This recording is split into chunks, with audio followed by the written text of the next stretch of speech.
Heidi Mnilk travelled to the UK on a sightseeing trip in the summer of 1973.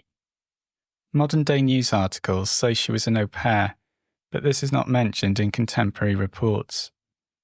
Born on November 12, 1955, the 17-year-old was from Kassel, in what was then West Germany, where she was a pharmaceutical apprentice. The overseas excursion was scheduled for 2 weeks and should have been an experience the young girl would look back on with fond memories for years to come. After she had been in the country for a week, Heidi spent Sunday, July 8, 1973, with friend and fellow compatriot Doris, sightseeing in England's capital city, London. That day, the blonde, blue-eyed Heidi was wearing red flared slacks, a red cotton top and black shoes, and carried a red handbag. The teen also had with her a blue and white 3/4 length cotton, houndstooth checked coat. After an itinerary-packed day, the friends made their way to Charing Cross Station to catch the train back to their accommodation. Both girls were staying with a travel agent and his family in West Wickham, situated in the borough of Bromley in southwest London. The travel agent regularly organised travel plans for German tourists. Heidi and Doris boarded the 4:57 p.m. train from Charing Cross, which was travelling to Hayes in Kent. At this point, the girls separated and went into different compartments. Doris was a smoker, so chose a smoking carriage in the middle of the train. Heidi hated the smell of cigarette smoke and selected a designated non-smoking compartment. This was not out of the ordinary. Heidi always did this when travelling. The train did not have an internal corridor connecting the compartments and carriages. One could only gain access to each compartment from the main door, which was accessible only from the platform. Once you stepped into the compartment and the train started, you could not get out until the next stop. In the compartment next to Heidi were two 17-year-old boys, Andrew and Stephen, from a comprehensive school in Forest Hill. The sixth form pupils were on their way home from attending a special school conference in Northampton. Shortly after the train passed London Bridge Station, the Evening Standard, August 8, 1974, states it was just 90 seconds later. Andrew and Stephen's conversation was abruptly interrupted by the sound of screams from the compartment next door. Terrified, they listened intently, trying to make sense of what they were hearing. There then followed a period of deadly silence, lasting 20 seconds.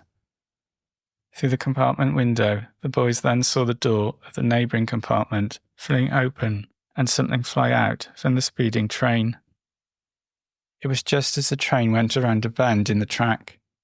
It all happened so quick, but it was something red with what appeared to be a mop of blonde hair on one end. The open door was then immediately slammed shut. In disbelief, the boys concluded they had just seen the body of a woman being thrown from the moving train. In shock and horror, the boys sat in silence, not knowing what to do. A few minutes later, the train pulled in to the next stop, New Cross Station. As soon as the train came to a standstill, Andrew raced out of the compartment and onto the platform to seek out a member of staff. Stephen stayed seated on the train. Stephen then witnessed a man exit the neighbouring compartment and step onto the platform. As he did so, the man turned and looked at the boy through the train window, making eye contact with him for a second or two. The man was close enough that the petrified boy could have reached out and touched him. Then, in a blink of an eye, the man had turned and was quickly walking away. Meanwhile, Andrew had found a railway porter and relayed what he had seen. Andrew did not use the word murder, though it was going through his mind, but made it clear that he believed he had seen someone fall from the train. The porter went and told his supervisor, but to Andrew's frustration, the supervisor did not seem overly concerned. Andrew got the impression he was not believed and so had no choice but to get back on the train and continue his journey home. At that point, nothing was done by railway staff to further investigate the matter, and the police were not informed. Andrew and Stephen were still very upset about what they had seen, and were uneasy about the apparent lack of action by railway staff. When Andrew arrived at his home station, Catford Bridge, he contacted the police straight away. They took his story seriously and set about making inquiries and searching the railway line between London Bridge and New Cross. It wasn't long before the body of a young woman was found, lying close to the tracks near Abbey Road and Enid Street, Bermondsey, approximately 365 metres from London Bridge Station. The body was soon identified to be German tourist, 17-year-old Heidi Mnilk. Doris was informed by police about the death of her friend Heidi later that evening. She couldn't believe it. Doris had not been worried when she had not seen Heidi at the end of the train journey. Heidi was a keen photographer, and Doris assumed she had wandered off to indulge in her favourite hobby.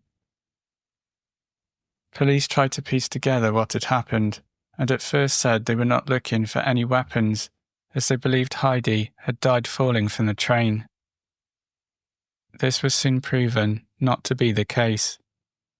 The evidence made clear that before Heidi had been hurled out of the carriage door, her throat had been slashed with a knife.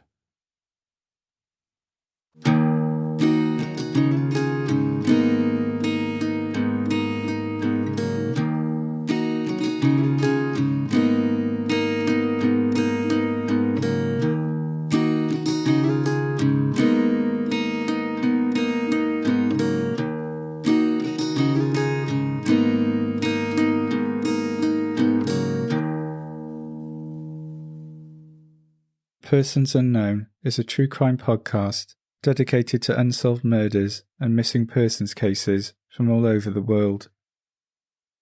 I'm John. I live in Wales, UK, and I research, write and produce this podcast. New episodes are released every other Monday. If you'd like to become a supporter of the podcast, please see the link in the show notes. For as little as the price of a cup of coffee a month, you can help to ensure these historical and lesser-known cases from around the world are read and gain exposure. The show notes are also where to find social media details, information about the sources used for each case, and transcripts for all the episodes. If you enjoy the podcast, please consider leaving a review on your app. They make a real difference, and I love reading them.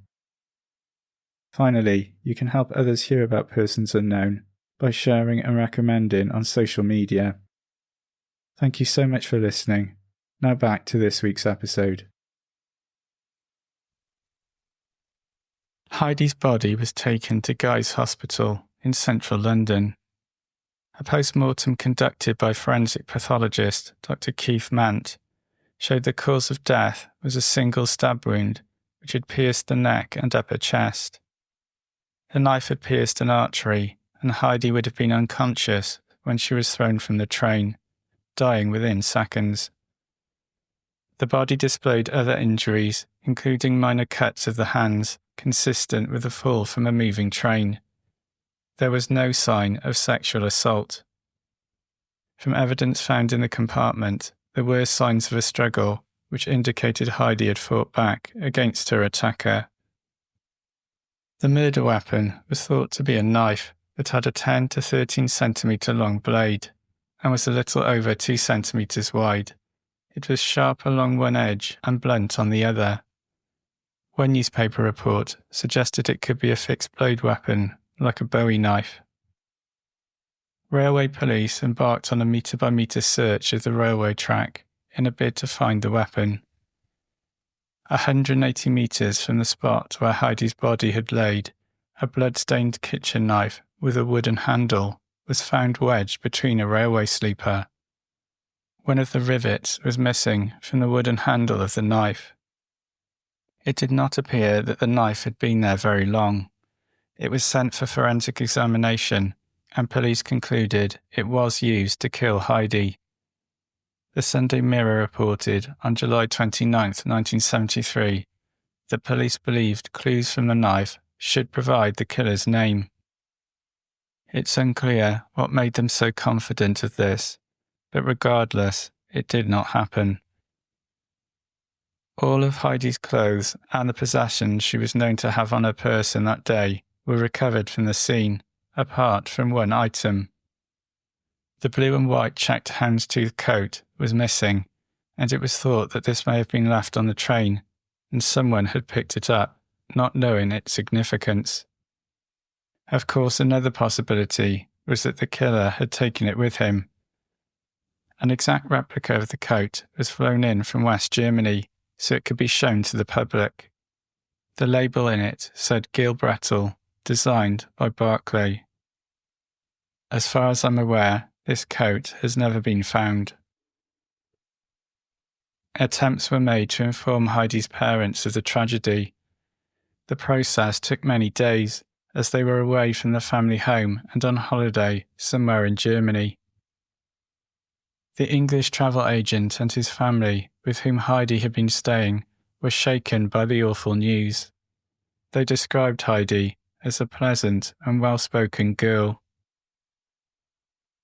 A British railway spokesperson went before news reporters to explain why no action had been taken when staff were first informed by sixth former Andrew of the horrific incident he and Stephen had witnessed.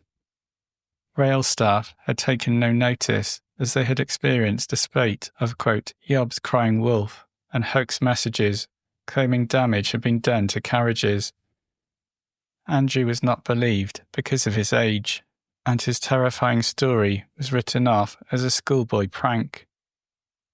If the alarm had been raised by railway staff, there was a good chance Heidi's killer would have been caught at the railway station.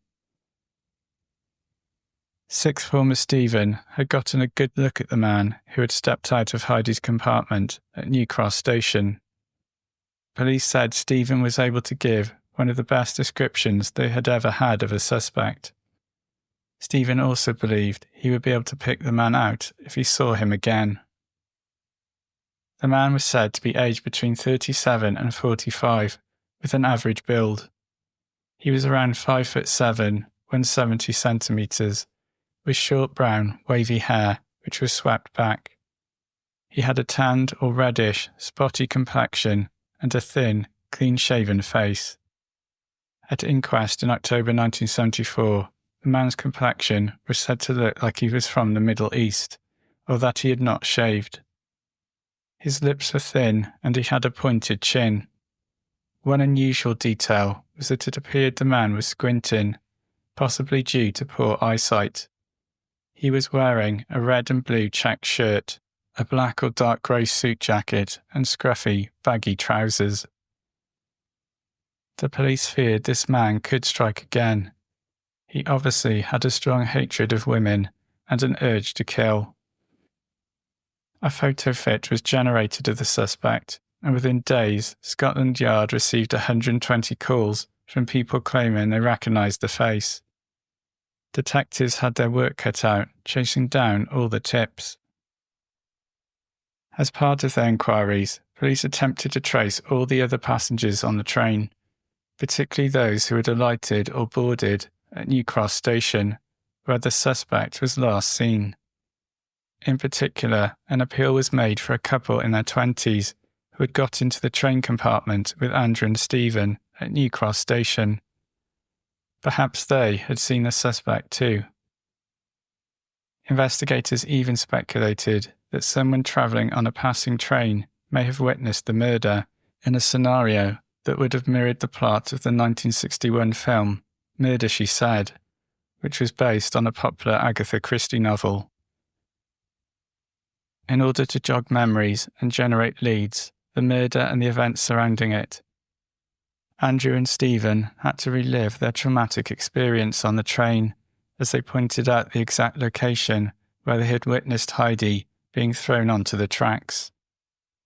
A female police officer in a blonde wig and dressed identically played the role of Heidi. Following the reenactment, 12 uniformed police officers questioned passengers on the train and asked them to think back a week to Sunday, July 8th, to see if they recalled seeing anything suspicious. Questionnaires were also given out for people to complete and return to Tower Bridge Police Station. The response from the public was promising, and an early theory was that the killer may be a hotel worker. Hotels along the railway line, including the Charing Cross Hotel, were visited by detectives. 10 days after the murder, police interviewed a man aged around 40 who was a patient at Mayday Hospital in Croydon, South London. The man had been found in his home the previous night, suffering from knife wounds.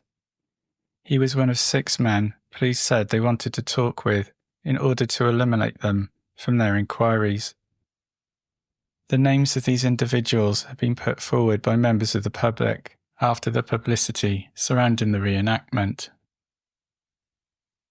A week or so later, Detective Chief Superintendent Bill Ramsey, who was leading the murder inquiry, announced that new leads had developed. Information had come to light that some people interviewed about their movements at the time of the murder may have given inaccurate statements. These people were being re-interviewed. In turn, this had led investigators to speak with a woman who gave them the name of a potential suspect. A man from the town of Haverhill, Suffolk, 47 miles, 75 kilometres northeast of central London. According to reports, this man had been sheltered in the home of a friend, though the friend was unaware he may be a killer. They were said to have known each other for some time. After thorough questioning, the man was eliminated as a suspect, though the Cambridge Evening News reported on August 8, 1973, that information the man had given was being checked out by investigators. 2 months into the investigation, there was an apparent breakthrough when a woman came forward to tell of an incident that took place in March 1973, 4 months before Heidi's murder. The new information gave a possible explanation behind the motive for Heidi's murder. A middle-aged woman from a Scandinavian country was travelling on a train from New Cross to London Bridge. That's the same stretch of track as Heidi, but in the opposite direction. Just before the train left the station, a man carrying a haversack boarded the train into the same non-smoking compartment as the woman. This woman's identity was known only as Mrs. A or Mrs. X, depending on the news publication. I will refer to her as Mrs. A. As the man stepped into the compartment, he tripped over Mrs. A's feet before taking the seat opposite her.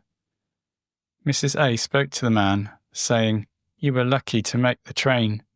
He replied, "Yes, I'm always lucky." After hearing Mrs. A speak, the man began acting nervously.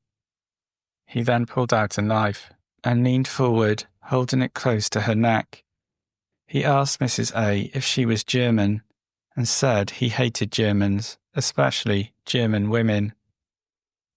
Mrs. A was terrified but tried to play along, saying she wasn't German but understood how he felt.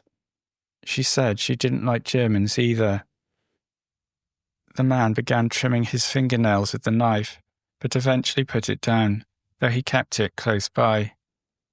For the rest of the journey, Mrs. A attempted to keep the man in conversation, in the hope it would distract him and put him at ease.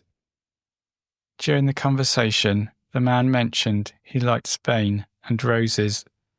He told her he was going to visit an art gallery and that he was taking a refresher course in catering in order to become a chef. At one point, Toronto, Canada was mentioned, and the man became agitated, which made the woman think he had had a negative experience associated with the city. He also mentioned that he was having to lay low, but did not explain why. Mrs. A said the man smelled of diesel oil and boiled onions. His shoes were splattered with cooking fat, and she thought he may have worked at a hamburger stall. Physically, he was eerily similar to the suspect description given in Heidi's case by the sixth form boys, Andrew and Stephen. The man had dark, swept-back hair, and his face was badly pockmarked. He looked around 40 and was around 5'10", 178 centimetres. His hands were filthy dirty, and his eyes appeared to squint. Mrs. A thought she may have seen him before, possibly selling shoe polish at her doorstep. Mrs. A had not come forward sooner because she had been away over the summer and missed the news about Heidi's murder. It was police officers carrying out door-to-door inquiries that caused her story to surface. Mrs. A explained that she had not reported the matter to the police at the time, as she thought the man may have been the son of someone who had fought defending her country during the Second World War.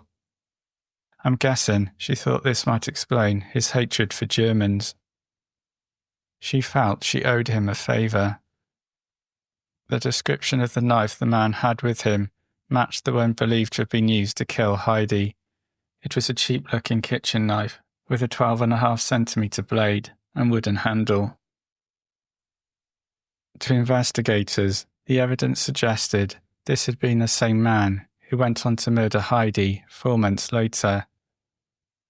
Heidi could well have been murdered because of the man's severe hatred of German women. In October 1973, the naked body of 16-year-old Jacqueline Johns was found on railway tracks at Spicer's Wharf, Battersea, in southwest London. Jacqueline had been attacked and strangled while travelling back from a wedding. She was last seen at Upminster Station, waiting for a train to Victoria. It is believed Jacqueline missed the last train home and began walking. Police work in Jacqueline's murder met with the team investigating Heidi's case to discuss possible links. There didn't appear to be many similarities, and no connection was made. Jacqueline's case remains unsolved, and her family are still pursuing justice. Deceased child serial killer Robert Black has been put forward as a potential suspect. While there did not appear to be a link with Jacqueline Johns' murder, in February 1974 there was another incident reported on a South London train that bore similarities to Heidi's case. A man with a knife exposed himself to a woman travelling between Ladywell and Waterloo. The description tallied somewhat with the suspect in Heidi's case. The man had black brushback hair, an unkempt appearance, and a tan complexion. This time, the age of the man was estimated as a little younger, at around 33. A few months later, in May 1974, a 23-year-old woman with honey blonde hair was threatened by a thick-set man with a pair of wire cutters on a train travelling between Clapham Junction and Battersea Park. The man held the wire cutters to the woman's throat and told her he had killed before and would do so again. He then asked for money, and a struggle ensued. The woman was able to pull the emergency cord, and the train abruptly came to a halt. The man then fled. Within a day or so, it was reported police were looking to speak to a man in St Thomas Hospital who had broken a leg jumping down a railway embankment. I do not think this attack was related to Heidi's case. The summer of 1974 saw an alleged confession to Heidi's murder. It came about after a man was detained on an unrelated matter in South London. The man who worked as a porter in Covent Garden was picked up in his home in Deptford, Kent, and on the way to the station had leapt from the police car and tried to escape. The man was quickly recaptured. After his arrest, a woman known to the man gave police information that he had driven a van to Farnborough in Kent on the day Heidi was killed. After leaving Farnborough, he visited a London train station. It was reported that this man had been questioned in relation to Heidi's case just 2 days after her murder. The man appeared at Camberwell Court, charged with malicious damage from an incident that had happened several weeks before. While he was detained, he allegedly confessed to Heidi's murder, and detectives were desperately trying to fathom his movements on the day in question and work out whether what he shared stood up to scrutiny. From my research, it seems this lead went nowhere, and the man was never charged in relation to Heidi's murder. This had not been the first confession in the case. A different man, deemed to be suffering from a mental illness, had confessed early on, but this was dismissed as false. November 1974 saw the inquest into Heidi Mnilk's death. By this stage, 80,000 statements had been taken, and a staggering 20,000 premises had been visited by officers. 2 men had been questioned as major suspects, but both had been eliminated from the investigation. At the inquest, it was stated that police were due to interview another man within a couple of days, but for whatever reason, they did not think charges were likely to be brought against him. It was noted at the inquest that Heidi's blue and white houndstooth coat had not been recovered. While there was a possibility it had been destroyed, investigators thought it likely it still existed. The testimony of Mrs. A., the Scandinavian woman who had been threatened on a train by a man with a knife, was gone over in great detail. Coroner Dr. Gordon Davis commented that there was a remarkable resemblance between this man and the photo fit of the suspect in Heidi's case. Dr. Gordon Davis concluded that what had happened to Heidi had been a particularly nasty crime. While there had been no sexual assault, he intimated there had been a sexual aspect to the motive, coupled with the killer's paranoid hatred towards German women. Dr. Davis said it was unfortunate that railway staff had not responded to the information sixth former Andrew had brought to them on the platform. A verdict of murder by person unknown was given. The following summer witnessed another teenage girl being stabbed on a South London train. The 17-year-old office worker from Mitcham, Surrey, felt unwell at work and caught the Sutton train at Holborn Station in central London shortly after 4 p.m. in late July 1975. A man got on at Tulse Hill and demanded money from the girl before proceeding to stab her in the neck, back, and under the heart. One of the girl's lungs was punctured in the attack, but she was able to fight back and bit down hard on the man's fingers when he forced them into her mouth. The man then told the survivor to get off the train at Tooting Junction, which she did, and covered in blood, went to find medical help. Her attacker remained on the train. The Daily Telegraph reported that due to this attack, the police looked at Heidi's case again, but as far as I can see, they were deemed to be unrelated. The suspect in this instance was said to have light blonde hair, and the attack was linked by police to the murder of Hector Fisher, a homeless man found dead on a bench in a Clapham churchyard a couple of weeks earlier. In 1984, Irish national and homeless person Keenan Kelly was found guilty of this murder and the 1983 manslaughter of William Boyd. There is much controversy surrounding Kelly, and several books have been written about him in recent years. The controversy revolves around alleged confessions he made in custody to having killed dozens of people during the 1970s by such methods as pushing people onto train tracks. At the time, many of these deaths had been marked as suicides. There is no time to go into this here, but you can look up 2 books written about Kelly, one by former London detective Jeff Platt in 2015, and the other by Irish journalist Robert Mulhern in 2019. Keenan Kelly died in prison in 2001. I can't see any evidence linking him to Heidi's murder. At least 5 similar violent incidents were reported on trains in South London over the next couple of years. In one attack in August 1976, the suspect was described as 6 foot, 183 centimetres, with blonde hair and blue eyes, and with a pockmarked complexion.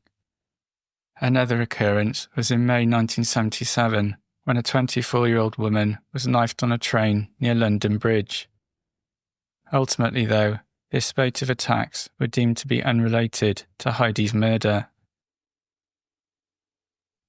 We now move on to a person whose name has been brought up in connection with Heidi's murder since 1975. This individual is currently one of the longest-serving prisoners in the UK.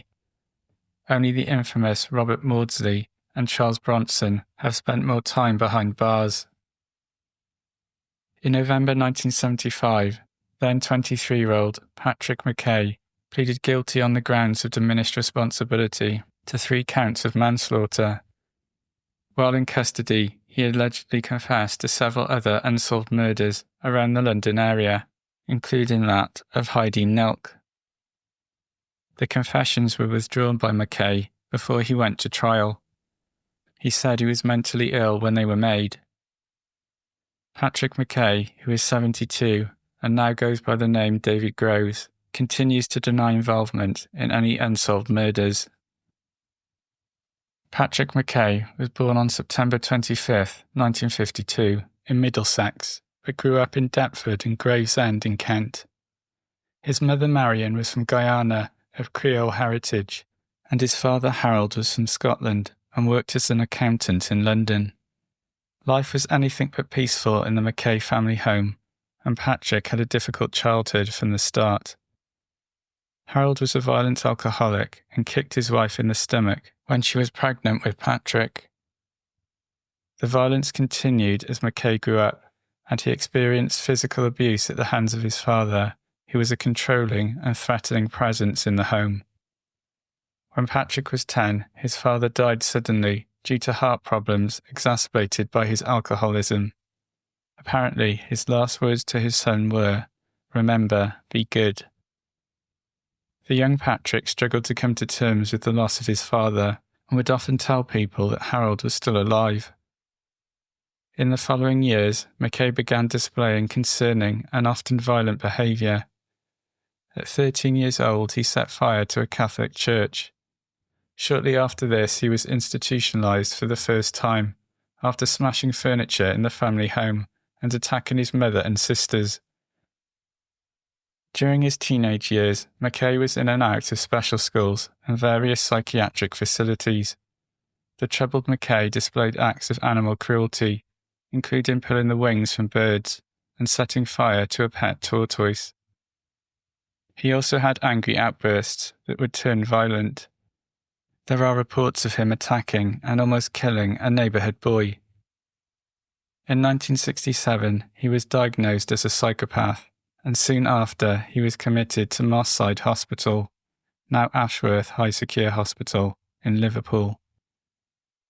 McKay spent 4 years there before being released against the recommendations of staff. On more than one occasion, psychiatric professionals warned there was a risk that McKay would go on to kill. Over the next few years, McKay lived at various locations, including a hostel in North London and with a family in Stockwell, South London. This family had found McKay when he was just 11, huddled in a ball on a site designated for demolition. They took pity on McKay, and over the years he would often return to stay and find refuge in their home. After his release from this secure hospital, McKay developed a fascination with Nazism and began referring to himself as Franklin Boulevard I. This period saw McKay turn to drink and drugs and begin to engage in increasingly escalating criminal behaviour. Eventually, McKay began to implode, and things came to a head in March 1975, though the events leading up to this began 18 months earlier. In 1973, McKay was living in Kent, near his mother's home, when he was befriended by a local Catholic priest, Father Anthony Crean. The two men would often meet to drink and talk together. McKay took advantage of the priest's friendship and on one occasion broke into his home in the village of Shorn, Kent, and stole a £30 cheque. McKay was caught by the police and ordered to pay back the money. He never did, and the friendship with Father Crean subsequently broke down. Shortly after this incident, Mackay moved back to London, but he obviously nursed a grudge against Father Crean. 18 months later, he returned to Sean and brutally murdered the 63-year-old priest. Mackay attacked Father Crean in his cottage with his fists, a knife and an axe. After the savage assault, he then placed the dying man in the upstairs bath and filled it with water. He watched the priest die. Before leaving, Mackay left the axe under the stairs by the front door. Father Crean's body was discovered later that evening by nuns. The alarm was raised that something was amiss after Crean's dog was seen wandering alone. A police officer remembered the incident with the stolen cheque, and Patrick Mackay immediately became a suspect. 2 days after the murder, police used the electoral roll to track down Mackay and found him at the house in Stockwell, belonging to the family he sometimes stayed with. A former area commander in Kent Police, Detective Inspector Ken Tappenden, told Kent Online in 2019 that at the time of his arrest, Mackay had been employed in a roast chicken shop in Leicester Square. After officers had put Mackay in handcuffs, but before they had got him into the police car, he had admitted to killing Father Crean. After his arrest, Mackay's fingerprints were matched to the crime scene of another murder which had happened less than a fortnight earlier. On March 10, 1975, the body of Adele Price was found in her flat in Knightsbridge, London. The elderly woman had been strangled and her body left in the kitchen. It was discovered that Mackay had managed to blag his way into the house after asking for a glass of water. He then stayed at the house for some time and even fell asleep there. He awoke when the murdered woman's granddaughter called the intercom and fled the scene. When police searched a hostel in North London where Mackay had been staying, amongst a lot of Nazi-era memorabilia, they also found several stolen items.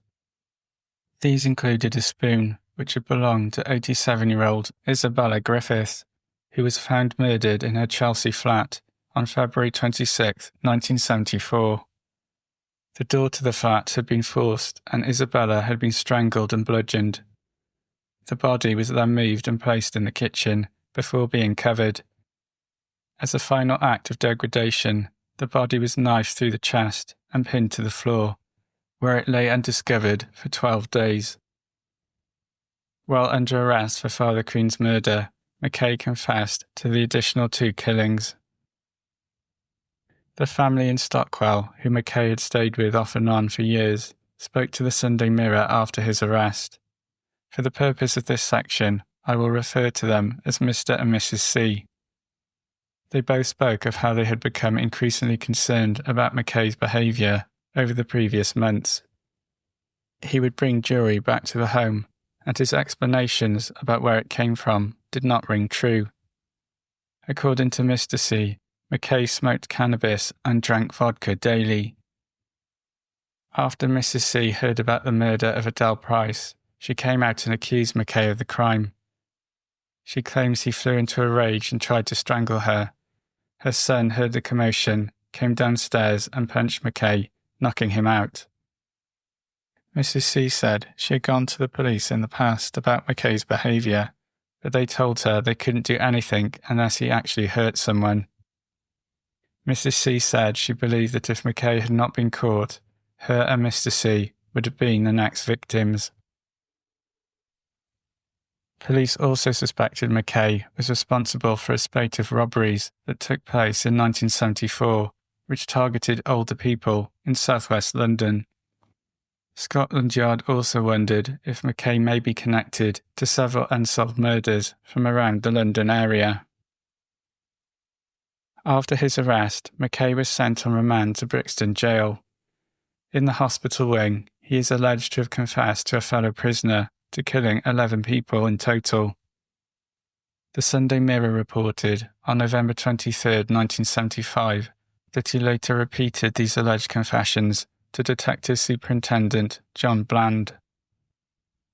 Before Mackay went to trial, he withdrew the majority of his confessions, saying that he was mentally ill at the time. He pled guilty to manslaughter on the grounds of diminished responsibility in the deaths of Father Anthony Crean, Isabella Griffiths, and Adele Price. Despite recanting his confessions, police were determined to continue to look into the other murders that Mackay had originally confessed to. These were Mary Haynes, the septuagenarian, was found battered to death in her flat in Kentish Town on July 20th, 1973. Mackay was originally ruled out as a suspect, as he had been in a remand centre at the time. Police were working on a theory that he had committed the murder and then returned to the centre. Mackay was charged with this murder, but as he pleaded guilty to manslaughter in the 3 other cases, it was decided it was not in the public interest to pursue Mackay on this. The case would have gone on for a long time, and there was no guarantee of a conviction. The case was left on file. Leslie Goodman, the 62-year-old tobacco shop owner, was beaten to death on June 15, 1974. The aforementioned Sunday Mirror article reports that Mackay took detectives to a cemetery in Paddington, where a pair of blood-stained shoes were found. Allegedly, the blood matched the same blood type of Leslie Goodman. While Mackay was not prosecuted for this crime, the case was also retained on file.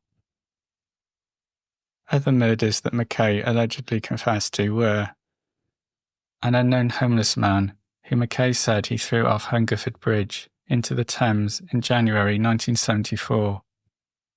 According to retired Kent Police Detective Inspector Ken Tappenden, Mackay had done this because the man had coughed as he walked past him. The man's body was never recovered, and there is no evidence to prove this killing happened. Stephanie Britton, 58, and her 4-year-old grandson Christopher Martin, who was stabbed to death in Stephanie's home in Hadley Green, Hertfordshire, in January 1974. Sarah Rodwell, the 92-year-old, was battered to death inside her house in Hackney just before Christmas 1974. Sarah had been robbed of her Christmas pension, and her handbag was found burned nearby. Ivy Davis, 48. In February 1975, Ivy was strangled with a ligature before being dragged downstairs and beaten in her home in Holland Road, Westcliff-on-Sea in Essex. Then there is the murder of Heidi Mnilk. If Mackay was responsible, this would have been his first murder. However, in November 1975, of all the alleged murders, this was the only one that police said they were satisfied Mackay had not done. Investigators came to this conclusion because of a matter concerning Heidi's missing blue and white checked houndstooth coat. Again, according to the aforementioned Sunday Mirror article, clever questioning by DCS Bill Ramsey showed that Mackay had no knowledge of the coat. From this it was concluded he was not responsible for the murder. It should also be said that the description of Heidi's killer put him at 5'7", 17 centimetres. The Scandinavian woman, who was possibly accosted by the same man, said he was a little taller at 5'10", 178 centimetres. Mackay was a tall man, standing at 6'2", 188 centimetres. There was a general principle. From research in other cases, people are often not very good at estimating height, particularly when the person is seated or they themselves are seated. At the time of Heidi's murder, Mackay would have been 20. The description the sixth form boys gave was of a man aged 37 to 45, and the Scandinavian woman said around 40. Again, it can be difficult to gauge a person's age based on appearance alone. Despite DCS Bill Ramsey appearing to be satisfied Mackay wasn't responsible, Heidi's case continues to be mentioned in various media sources in connection with the serial killer whenever a parole hearing approaches. It's unclear if police have reassessed DCS Bill Ramsey's 1975 assertion. Patrick Mackay's minimum sentence was 20 years, so since 1995 he has been eligible to request parole. Due to concerns over his behaviour, he remained in Category A prison for 27 years until 2002. Then, in 2014, he was transferred to an open prison, following the recommendation of the parole board. Mackay had difficulties adjusting to this new way of living and was transferred back to a more secure prison in 2015. In 2017, he was again moved to an open prison where he is now able to spend time out in the community. In 2019, journalist John Lucas authored the book Britain's Forgotten Serial Killer, which encouraged police to re-examine the unsolved crimes that have historically been connected to Mackay. In part, the book was prompted by fresh bids by Mackay and his legal team to gain release. The publication of the book did lead to several police forces, Essex Police, Kent Police, and I presume the Met, to re-examine the killings. The renewed interest in Mackay caused Deptford MP Gareth Johnson to voice his opinion that Mackay should never be released as he continued to be a danger to the public. As long as he was under suspicion for other deaths, he should remain in prison. Some family members of the unsolved murder victims also expressed concern about the possibility of Mackay being released. All these developments led to Mackay's parole hearing being delayed, and it wasn't until 2021 that it finally took place. 1,700 pages of documents were pored over by the board, and Mackay's probation officer and a psychologist and psychiatrist were questioned. Mackay himself gave evidence, and a victim statement detailing the long-term effect of his crimes was read. At the end of proceedings, the board deemed Mackay was not suitable for release, but that he could live out the rest of his life in an open prison. The parole board released a statement to the Mirror newspaper that said in regards to the unsolved cases, it could not make findings of fact due to a lack of substantive evidence and the amount of time that had passed. Author John Lucas, on the true crime blog Pen and Sword, writes that the parole board released information that said some of the allegations detailed in his 2019 book were considered, but others were disregarded. From this it would seem that at least in some of the unsolved cases, Mackay has been completely cleared of involvement. John Lucas goes on to say, it's not clear what evidence was available to the panel, as this has not been made public. It is not known if Heidi's case was brought up during the hearing. Mackay came up for parole again in April 2023. He was given 2 days for his hearing. Most prisoners are given just one, but it was deemed more time was needed to properly examine all the details concerning other criminal behaviour he may have committed before his detainment. It was reported by Kent Live in February 2023 that the board would look beyond his current behaviour in prison, and indeed any remorse that he may feel, and look at prior criminal activity. This implied that Mackay would be questioned about unsolved cases again. The board was adamant that risks would be assessed and keeping the public safe would be the number one priority steering the decision. At the parole hearing on April 12th and 13th, 2023, Mackay stated he felt remorse for his crimes and was no longer a danger. As he has done since before his trial in 1975, Mackay says the initial confession to additional killings was due to him being mentally unwell. One of the reasons given was that despite generally displaying good behaviour, he had for a short time taken drugs in prison, and this was a concern. Ultimately, the board decided he was still too dangerous for release. It is worth mentioning that in 1988, Heidi's case was officially reopened after a similar murder on a London train. On March 23rd, 26-year-old Deborah Lindsley was attacked and killed as she travelled in a single compartment on the 2:16 p.m. train between Orpington and Victoria Station. Deborah, a hotel manager who lived in Edinburgh, had been back in London visiting her parents. Deborah was stabbed multiple times with a long blade knife, which has never been found. A fellow passenger in the adjoining compartment heard a commotion and thought someone was being raped, but did not pull the emergency cord. A sexual motive is likely, and Deborah fought back against her attacker, drawing blood. Over the years, there are 4 individuals seen on the train who police have failed to locate, including a scruffy man with dirty blonde hair and a short, stocky man seen jumping from the train. In 2002, a DNA profile was taken from the blood left by the killer at the scene.